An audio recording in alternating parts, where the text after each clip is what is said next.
Hello and welcome to Nomifactory. Today our main focus point will be to upgrade this pulsating polymer clay setup. Probably do it at high voltage with a multi-smelter instead of this arc furnace here. We will upgrade our power setup so that we can make twice as much power here. The first thing we will do is to switch out these self-aware shulkers with basic ones so that we can train them up. In DML, you have basic all the way up to self-aware models. These self-aware models have a 30% chance of making a pristine, and the basic only have a 5% chance. And it takes a while for them to level up. So until we can get more simulation chambers here, we'll just level them up in the ones that had self-awares. It won't be a problem with diamonds because we have 20,000 diamonds stocked up, so that should be enough for now. I think we also have some, no, we don't have models, but we have diamonds stocked up, so that should be fine here. We will also level up a couple more Enderman models here, because we will need that as well to upgrade the PPC. I crafted up some copper nickel coils here, because I want to make a multi-smelter for the pulsating polymer clay setup to smelt the sand into glass. And I obviously put it on auto crafting, and we should be able to craft it up here. I built another quadrant here, or module, or whatever we choose to call it. And I think the multi-smelter could go here, and then we will hide the connections and probably also the forge hammers underneath. And then we will put maybe the alloy smelter and chemical reactor above so that we can keep track of them, but I've not really chosen what to do yet. I've crafted up some cobalt armor here, which is just cobalt plates made into armor, and this gives a permanent effect of haste 2 so that we will be able to mine much faster just with an unenchanted diamond pickaxe. This is the multi-smelter here.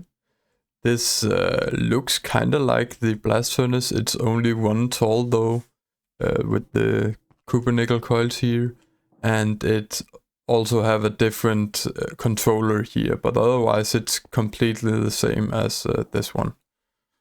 To continue with the pulsating polymer clay, we need canel now, and for that we need a vacuum freezer here. We should be able to craft this up if we had carbon dust. We have a little here. It's because we need to craft up steel, which we really should be passiving, but I haven't done yet.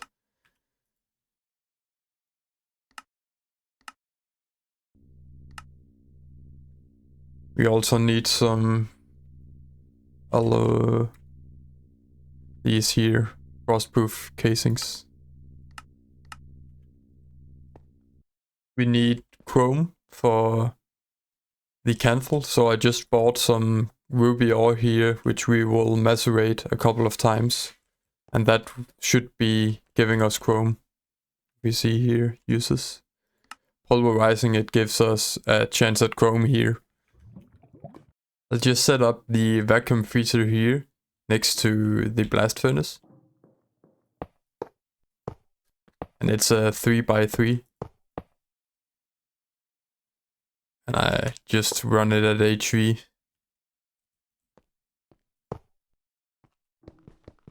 Put the inputs here.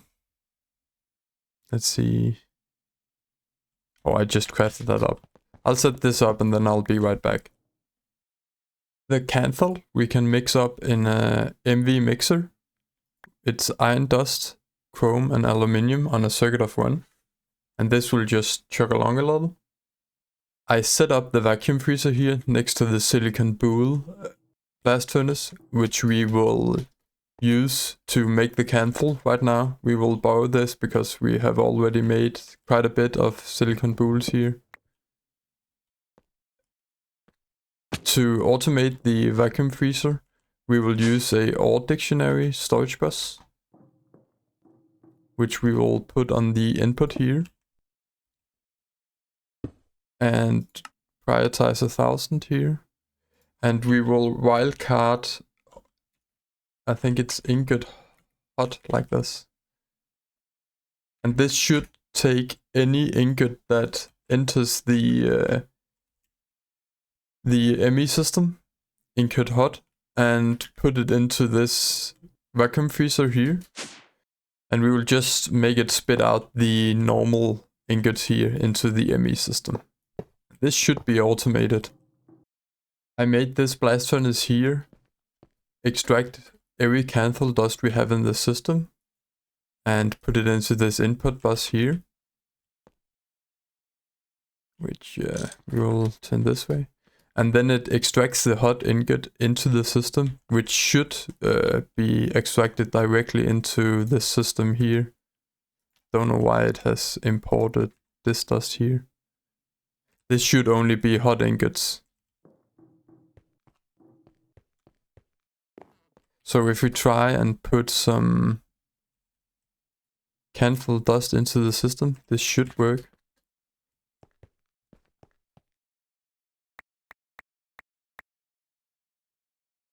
Let's see here. I'll just check if it got extracted into the system here. Yeah, it puts canthal dust into here. And if we turn this on, this should make our first canthal bar here after it finishes the silicon boule. Canthal needs to be smelted at EV, that's why we use this silicon boule blast furnace here. I think we have enough silicon wafers right now. We have 600, so it should be fine that we purpose this to canthal.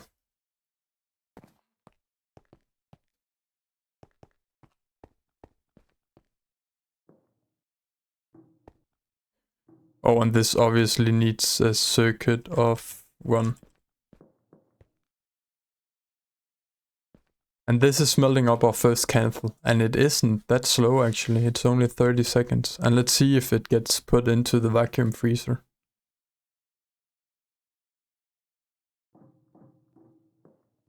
Yeah, there we go. It runs here. And then it gets extracted into the ME system, and this should be our first canthal ingot here. Canthal. And it is. Very nice. This should help us be able to make the canthal coil, but also some of the HV machines that require canthal. And when we have enough canthal, we should be able to make our high voltage alloy smelter here. Over at the pulsating polymer clay setup, I repurposed these basic force hammers, which I think might be enough, but if it isn't, we will make some high voltage ones. So I've set up the pulsating polymer clay here, and it's kind of an easy setup. I'm not sure actually if this multi-smelter is faster or not than the arc furnace at HV, but the process that isn't keeping up right now is the sand production here. It's just not fast enough to be keeping up with the glass here, but I think it keeps up with one electrolyzer here. It keeps it stocked of nether quartz at least, so that's good. This is always running the advanced alloy smelter, so that's also a good thing here. I'll just see the chemical reactor is also full of clay, so this is good. And the extractor here, I just put interpulse in from the bottom and extract with a robot arm on this chemical reactor, and this is also full. So the process that is not fast enough right now is the alloy smelter and the advanced electric furnace here. Well, this is fast enough, but the advanced alloy smelter is the bottleneck. So we could be making more pulsating polymer clay if we wanted, but this is fine for now. This should be enough to be able to supply 20 simulation chambers, so that's twice as much as we have now. And I'll just explain a little how I did it. This here is the chemical reactor that makes resonant clathoates. Under that we have an extractor which gets interpulse from the applied energetic system. Then it gets extracted into an advanced electric furnace. The reason I just use this for melting down this is because this will not become the bottleneck yet until we expand it. Then it gets extracted with a limited item filter into the advanced alloy smelter here, and beneath that we have the clay production, which gets water from a fluid interface and gets the dust from over here. The dust production over here is fast enough, but the sand production for smelting glass is not. But I think we do have enough glass in the electrolyzer to keep up, so it's only when we want to expand with another module over here that this will become a problem. Then we will have to upgrade these two forge hammers here to HV. I think that's what I did here. Oh yeah, and the electrolyzer gets glass from over here. I have item conduits running beneath here, which I've just put on different channels. I've put them on different channels instead of filtering, because that was just easier. I think this turned out pretty good, and if we want to, we can just add another one of these modules over here. The multi-smelter here should be able to keep up. We would just have to extend this forge hammer here and change them out with high voltage, as I explained. Now that we have upgraded our pulsating polymer clay, we can take more simulation chambers here and make them shulker models so that we can produce enough diamonds for more numismatic dynamos. We will also take, last episode I crafted up 4 numismatic dynamos here, which we will upgrade our power setup with. I also made these lapidary augments, which you need, obviously. See here. We also need some item conduits.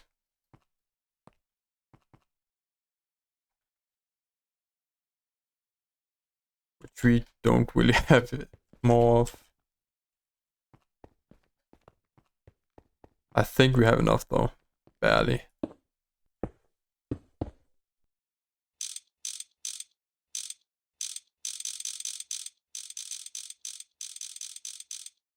See here.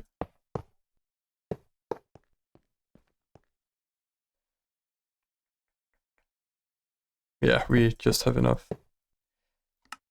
And insert on blue.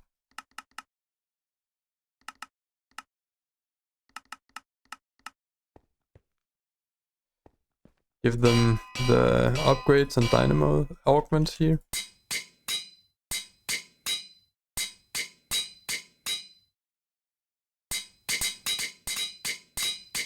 This is a little loud, we can also do it like this.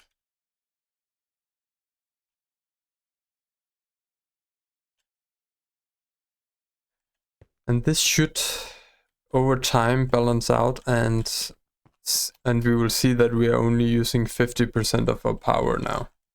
Power capacity. Before we were using almost all of it. We also want to add another 2 Enderman models here. So that we can produce enough ender pearls for the pulsating polymer clay setup. For future on-demand crafting or auto crafting here, we will set up arrays like the ones I've just did. This I've learned from watching a guy called Threefold. Most people who have watched Nomifactory knows that guy. And he did it like this, where I put the recipe of, let's just say, 32 copper ingots into 64 copper wires into a chest, which I round robin into these drawers. And then I have robot arms on the machines, which, let's see here. Where did my screwdriver? Here. They are set to keep exact 4, and this means it will distribute the copper ingots evenly, and it will craft up very quickly. And I'm also doing this at high voltage, so it will be a giant upgrade from the wire mill we have now. And I'll do this with a lot of machines. We have high voltage machines on autocrafting now, and we have high voltage circuits on autocrafting, so it should be possible to do it with most machines here. And I'll also start passiving a lot on high voltage because stuff like alloys we need a lot of, and they are most easily automated by passiving them. So that's probably something I'll do this episode or the next. And let's test how fast we craft up the copper wires here.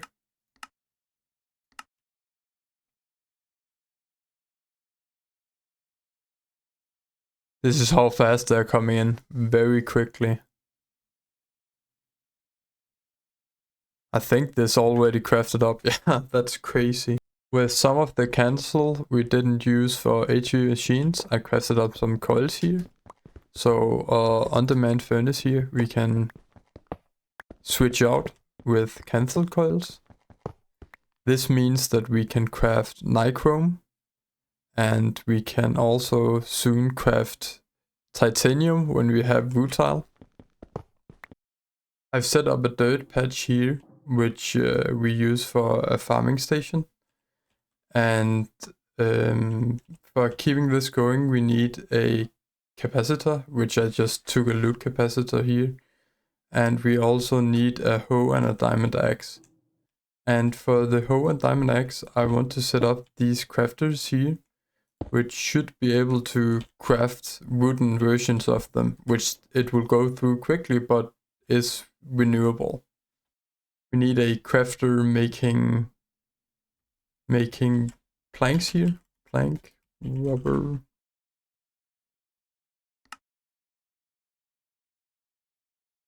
Like this. And we will fill the input inventory here so it doesn't buffer too much. This we will filter with rubber logs here, rubber wood. And we will extract on blue, I think.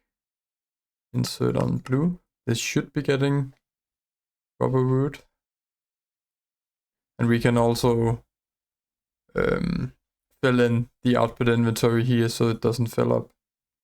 I made a crafter making sticks and one making hoes. And we also need one making wooden axes. Like so. And this also needs wood and sticks.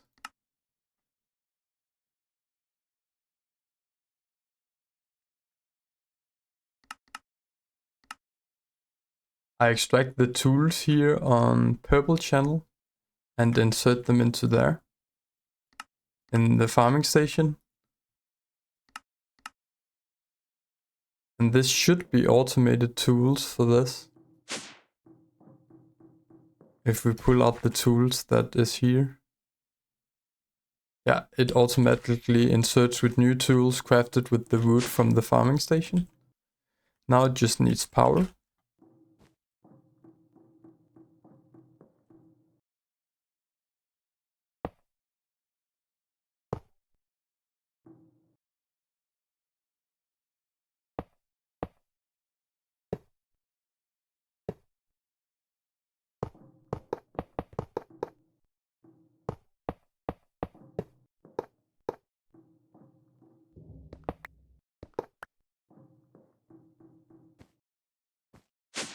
This should be running now.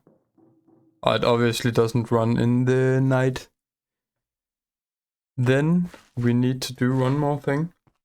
I set up a draw controller here, which I extract everything into. And I should probably put it on round robin so that the tools will get some wood as well. Let's see here.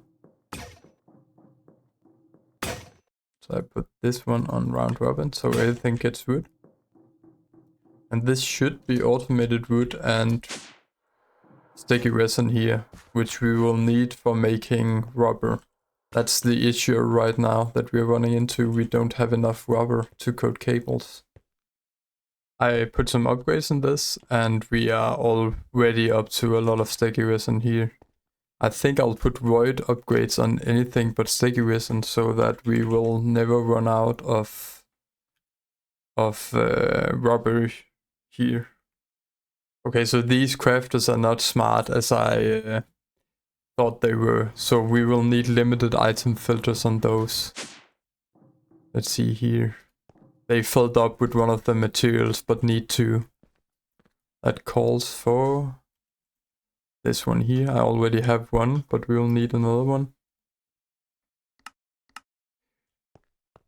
And I just set that to a stack of wood and a stack of sticks. And let's see here.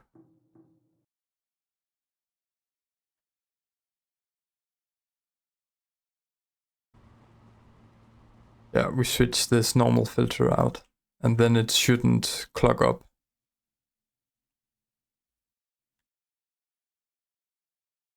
Oh, we don't have more sticks here. Let's see, we'll just manually fill this. And it should keep running again.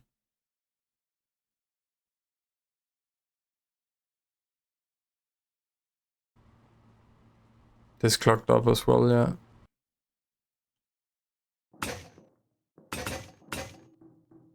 And this now should be working correctly. The last thing I think I'll do this episode is to set up the bending machines the same way I did the wire mills and then take you along for the ride. The first thing I'll do is set up the energy converter, which I made 8 times, so that it would be able to run them all at the same time. I'll set it up here and make sure it's turned the right way. Make sure it's high voltage as well, it is. And just wire this up. I can now do the wire here. It's just in-steel wire again, since it's only high voltage, we can still use this. I'll set up the bending machines in a flower like so. And next to those goes the drawers. I do them 2 by 2 so that we can store multiple recipes in them. We need a storage crate here, which we can extract from, and a interface which we can put the recipes into. Then we make sure it's set to extracting into the crate here, if I can get it right. I can't apparently. I think we need to do it at this on the side here actually. Yeah, we do. So the recipes goes into this crate here. Then we need to extract into the drawers.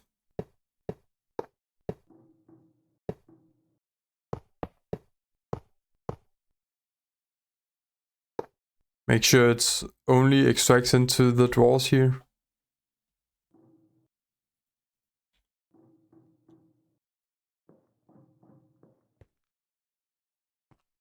I think I'll extract on brown here and set it to round robin so that it distributes it evenly to these drawers so that we can parallelize the craft and obviously insert into these drawers on brown as well. We need to extract from these bending machines as well, so they will also need conduits.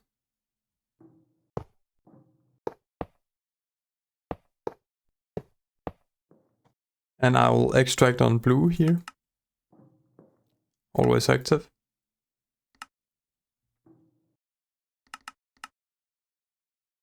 Then we need to set up the robot arms. I'll make sure to pull from each of the drawers. So I'll just put it on the right side on every machine here. And then we use the screwdriver to access them. And we will keep exact 4 items. That means it will keep 4 items in every machine.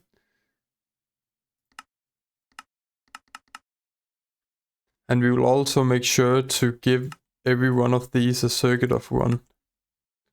And we also need to transfer the items back into the AE system here.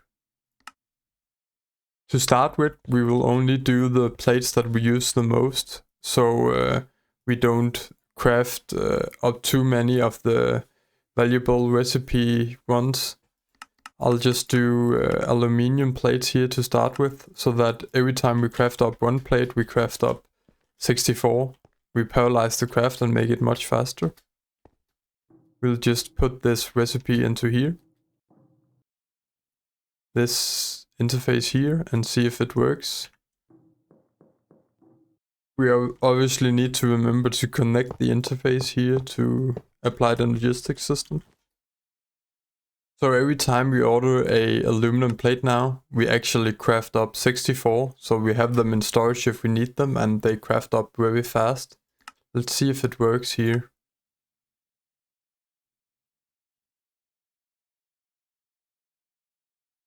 It doesn't look like it. I think the problem I have here is that I forgot to put the robot arms on import here. So like this, they are set to export and we need to import.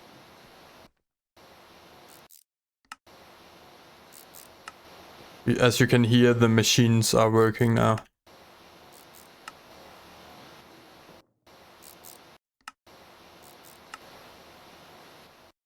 Let's order another 64 plates and see how fast it goes. And it takes me a second. The last thing we need to remember is to rename this so that we can see what we're doing here in the ME system. And I think that's what I had for you this episode.